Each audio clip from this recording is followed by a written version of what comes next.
Assalamualaikum warahmatullahi wabarakatuh. Alhamdulillah, segala puji bagi Allah Subhanahu wa Ta'ala atas nikmat ilmu dan kesempatan yang diberikan kepada kita. Shalawat dan salam semoga tercurah kepada Nabi Muhammad sallallahu alaihi wasallam, teladan utama dalam membangun peradaban yang beradab dan berkeadilan. Pada pertemuan kali ini, kita akan membahas penataan perkotaan Islami, membangun kota berkelanjutan dan beradab. Tujuannya adalah memahami bagaimana nilai-nilai Islam seperti keadilan, keseimbangan, dan kemaslahatan dapat diterapkan dalam perencanaan kota modern. Dengan itu, kota tidak hanya menjadi tempat tinggal, tetapi juga ruang hidup yang adil, hijau, dan berbudaya. Semoga melalui pembahasan ini, kita semakin paham bahwa membangun kota Islami berarti membangun peradaban yang membawa keberkahan bagi manusia dan lingkungannya. Setelah tadi, kita melihat pentingnya membangun kota yang berkelanjutan dan beradab menurut Islam, sekarang kita masuk ke pertanyaan dasar. Apa sebenarnya penataan perkotaan Islami itu? Penataan perkotaan Islami adalah sistem tata kota yang berlandaskan Al-Quran, Sunnah, dan praktik kota Islam klasik. Prinsip ini tidak hanya bicara tentang bentuk bangunan atau jalan, tapi juga tentang bagaimana ruang kota bisa menciptakan kehidupan sosial yang adil, seimbang, dan penuh kepedulian. Ia mencakup 4 dimensi: fisik, sosial, ekonomi, dan lingkungan. Tujuannya adalah menciptakan harmoni sosial, keadilan akses, dan keberlanjutan ekologis. Dengan kata lain, kota Islami bukan hanya indah dilihat, tapi juga menumbuhkan rasa nyaman, aman, dan saling menghormati di antara warganya. Sebagai contoh sederhana, bayangkan tata ruang permukiman di masa Rasulullah di Madinah. Rumah-rumah dibangun saling berdekatan untuk memperkuat ukhuwah, tetapi tetap menjaga privasi masing-masing. Pasar diatur agar semua pedagang memiliki kesempatan yang sama tanpa monopoli. Ruang publik seperti masjid ditempatkan di tengah kota agar mudah dijangkau semua orang. Itulah bentuk nyata bagaimana nilai-nilai Islam diterjemahkan ke dalam desain kota, adil, seimbang, dan berpihak pada kemaslahatan bersama. Baik teman-teman, sekarang kita bahas 4 prinsip utama penataan kota Islami. Menurut kalian, apa yang paling penting dalam membangun kota yang Islami? Mungkin keadilan, Pak? Nah, betul banget. Itu poin pertama kita, keadilan sosial. Dalam kota Islami, fasilitas publik seperti taman, masjid, jalan, dan layanan dasar harus bisa diakses semua orang, bukan cuma yang tinggal di pusat kota. Betul, keadilan sosial berarti fasilitas dan ruang publik harus bisa diakses semua orang, bukan cuma di pusat kota. Jadi, setiap warga punya hak yang sama untuk hidup nyaman. Selanjutnya, privasi dan keamanan. Islam mengajarkan kita untuk saling menghormati. Makanya, dulu di Madinah, pintu rumah tidak saling berhadapan, agar menjaga privasi tetangga. Sekarang bisa diterapkan lewat desain rumah yang aman, tapi tetap terbuka untuk interaksi sosial. Prinsip ketiga, keseimbangan lingkungan. Islam menekankan menjaga bumi, bukan sekedar membangunnya. Itu berarti ada penghijauan, pengelolaan air, dan pengendalian polusi, supaya manusia dan alam tetap seimbang. Dan terakhir, ekonomi terintegrasi.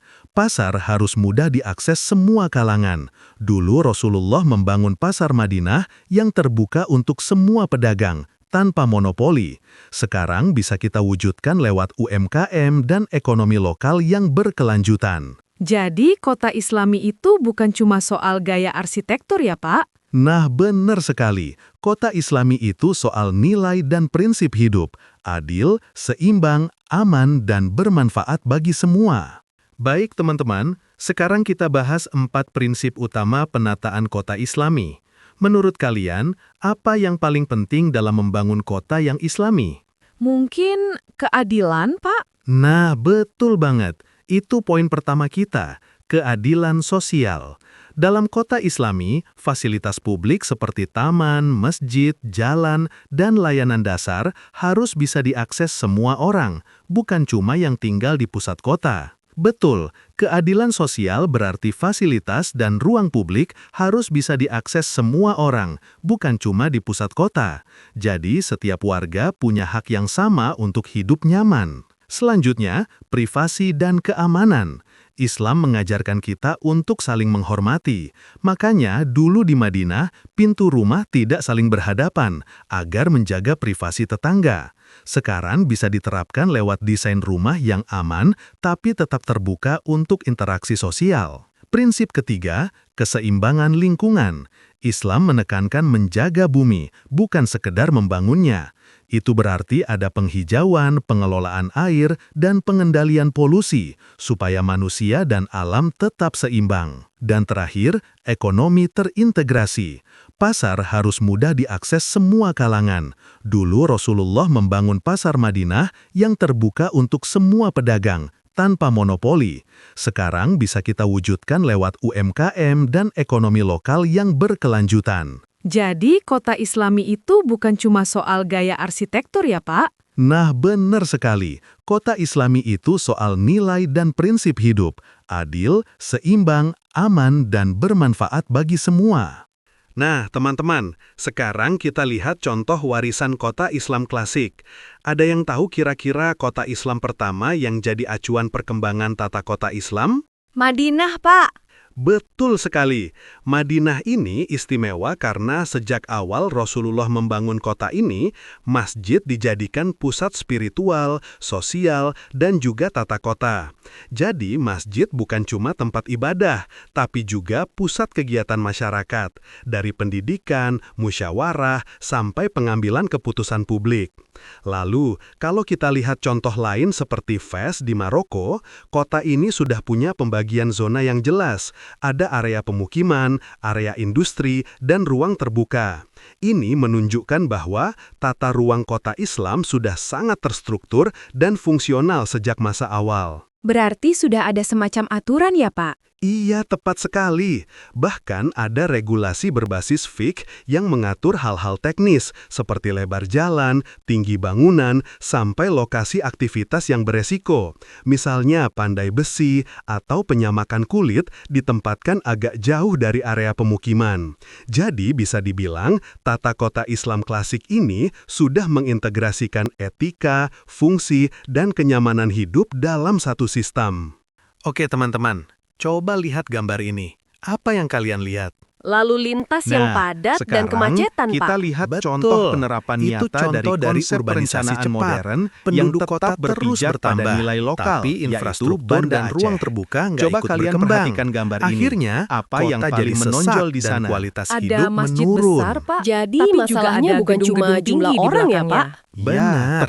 Nah, poin kedua, menariknya penerapan perencanaan Kota asing ini berusaha banyak kota menggabungkan meninggalkan teknologi barat, smart tapi city lupa dengan menyesuaikan kearifan dengan lokal budaya dan Islami. nilai lokal. Jadi, Padahal, meskipun mereka desain memakai kota sistem harus cocok digital dengan dalam karakter pelayanan masyarakatnya. publik dan tata Berarti kota, harus ada mereka tetap keseimbangan ya? menjaga nilai-nilai Betul. Islam. Lalu Misalnya yang ketiga, dalam tata kesenjangan ruang, sosial kebersihan, dan kemacetan. dan ketertiban Ketika sosial. pembangunan Jadi nggak merata, bisa modern sebagian tanpa orang harus tertinggal, meninggalkan nilai sementara agama ya, mobilitas Pak? makin Benar sulit. sekali. Kalau Itu teknologi poin bisa pentingnya. bantu nggak, Pak? Modernitas Bisa tidak banget, selalu berarti tapi meniru ingat, barat. poin terakhir, Justru kota ini integrasi menunjukkan teknologi harus kalau tetap kemajuan memperhatikan bisa nilai berjalan spiritual berdampingan dan sosial. dengan identitas Smart budaya city dan bukan spiritual. cuma soal teknologi, Lalu, lihat tapi juga poin tentang berikutnya, manusianya partisipasi yang tetap masyarakat peduli aktif dan dalam punya pengelolaan empati. air, Jadi sampah, tantangan dan ruang modern itu publik. soal Ini keseimbangan bukan antara hanya program kemajuan dan pemerintah, nilai tapi kemanusiaan juga ya, Pak? melibatkan Persis. warga, misalnya Itulah lewat kuncinya. gotong Kota royong, modern edukasi harus lingkungan, maju, dan tapi komunitas tetap hijau. manusiawi. Nah, menurut kalian,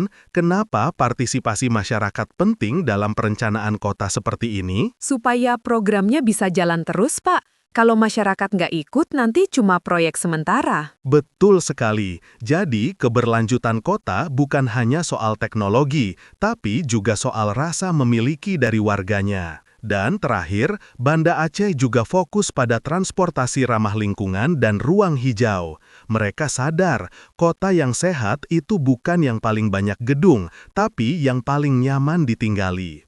Nah, dari contoh ini, saya ingin kalian pikirkan, kalau kalian diminta merancang kota serupa di daerah kalian, nilai lokal apa yang bisa kalian integrasikan supaya tetap modern tapi tetap berkarakter? Sekarang kita lihat contoh lain dari luar negeri, tapi masih serumpun dan punya nilai budaya yang mirip dengan kita, yaitu Kuala Terengganu di Malaysia. Ada yang pernah dengar atau pernah ke sana? Belum, Pak. Tapi kelihatannya mirip kota-kota pesisir di Indonesia ya? Betul. Nah, justru itu yang menarik. Kuala Terengganu punya banyak pelajaran berharga tentang bagaimana kota bisa berkembang modern, tapi tetap menjaga karakter lokalnya. Kita lihat 3 poin penting di sini. Pertama, adaptasi lokal. Mereka menggunakan elemen arsitektur tropis seperti halaman dalam, ventilasi alami, dan kanopi. Semua disesuaikan dengan iklim panas dan lembab. Artinya, desainnya bukan sekedar indah, tapi berfungsi untuk kenyamanan tanpa harus tergantung AC.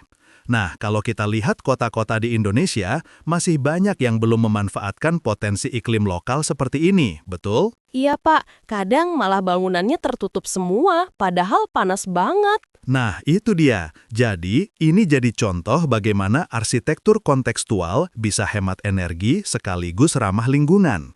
Kedua, privasi dan interaksi. Lihat desain jendelanya, sempit tapi tetap bisa memunculkan ruang sosial di halaman. Ini cerdas karena menjaga privasi keluarga, tapi tetap membuka peluang interaksi dengan tetangga. Jadi, desain arsitektur bisa membentuk perilaku sosial, bukan sekedar tampilan fisik. Dan yang ketiga, ruang sosial terpusat. Masjid dan alun-alun di sana bukan hanya tempat ibadah, tapi juga pusat kegiatan sosial dan ekonomi masyarakat. Ini menunjukkan kalau ruang publik bisa jadi wadah interaksi yang memperkuat komunitas. Coba bayangkan, kalau kita terapkan prinsip ini di kota kalian, ruang apa yang paling potensial jadi pusat sosial baru? Mungkin taman kota atau kawasan pasar, Pak. Tepat. Jadi, pelajaran dari Kuala Terengganu ini bukan cuma tentang bentuk arsitektur, tapi cara kota membangun kehidupan sosial yang sehat melalui desain. Modernitas di sini nggak lepas dari budaya, justru diperkuat oleh nilai-nilai lokal. Oke teman-teman, ini bagian terakhir ya, rekomendasi strategis untuk Indonesia. Menurut kalian, apa tantangan terbesar kalau kita mau menerapkan nilai-nilai Islam dalam perencanaan kota modern? Mungkin, Pak, susah menyesuaikan antara nilai agama dan kebutuhan kota yang cepat berubah. Bagus, itu salah satu tantangan utama. Makanya, poin pertama di sini adalah integrasi nilai ke dalam kebijakan, bukan pemaksaan. Artinya, nilai seperti keadilan, keseimbangan, dan kepedulian bisa jadi dasar dalam penyusunan RT/RW atau desain kota. Sekarang lihat poin kedua, regulasi berbasis syariah dan kearifan lokal. Menurut kalian, apakah kearifan lokal masih relevan di kota besar? Masih, Pak. Soalnya karakter tiap daerah beda-beda, jadi nggak bisa disamakan. Nah, betul banget. Justru kearifan lokal bisa jadi filter agar pembangunan tidak kehilangan identitas. Lanjut, poin ketiga, pemberdayaan masyarakat. Perencanaan itu jangan top-down saja. Kalau warga dilibatkan, hasilnya akan lebih sesuai kebutuhan mereka. Kira-kira bentuk partisipasinya bisa seperti apa? Bisa lewat forum warga atau konsultasi publik, Pak. Hebat, itu contoh yang tepat. Dan terakhir, teknologi selaras nilai. Kita boleh bicara smart city, tapi jangan lupa, teknologi harus tetap berpihak pada manusia. Jadi bukan cuma efisien, tapi juga adil, ramah lingkungan, dan tidak meninggalkan kelompok kecil. Berarti kota ideal itu bukan yang paling modern, tapi yang paling manusiawi ya, Pak? Nah, itu dia kesimpulannya. Kota modern yang berakar pada nilai, itulah arah strategis yang bisa membuat Indonesia maju tanpa kehilangan jati dirinya. Nah, di slide ini kita bisa lihat perbandingan kondisi lingkungan sebelum dan sesudah intervensi perencanaan. Di sebelah kiri terlihat kawasan padat dan tidak teratur, minim ruang terbuka, sirkulasi udara buruk, dan kurang nyaman untuk keluarga. Setelah dilakukan penataan, kawasan berubah menjadi lebih hijau, tertata, dan ramah pejalan kaki. Ruang publik dirancang dengan baik, ada jalur hijau, dan bangunan memiliki jarak yang menjaga privasi antar warga.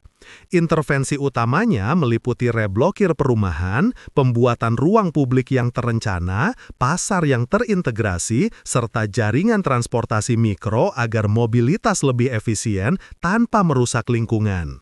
Jadi, intinya, transformasi ini menunjukkan bagaimana perencanaan berbasis nilai bisa menghasilkan lingkungan yang lebih manusiawi dan berkelanjutan. Jadi teman-teman, kalau kita lihat dari semuanya, arah menuju kota Islami yang berkelanjutan bukan cuma soal desain atau tata ruang. Ini tentang bagaimana kita menata kehidupan kota dengan nilai-nilai Islam yang menyeimbangkan spiritualitas, keadilan sosial, dan kelestarian lingkungan. Kota yang baik itu bukan hanya nyaman ditempati, tapi juga menumbuhkan kebaikan bagi warganya. Dan tentu, ini nggak bisa jalan kalau hanya satu pihak. Pemerintah, perencana, dan masyarakat perlu jalan bareng, saling dukung, biar cita-cita membangun kota yang adil dan harmonis bisa benar-benar terwujud. Jadi, inilah waktunya kita berpikir dan bertindak bareng menuju kota Islami yang benar-benar berkelanjutan.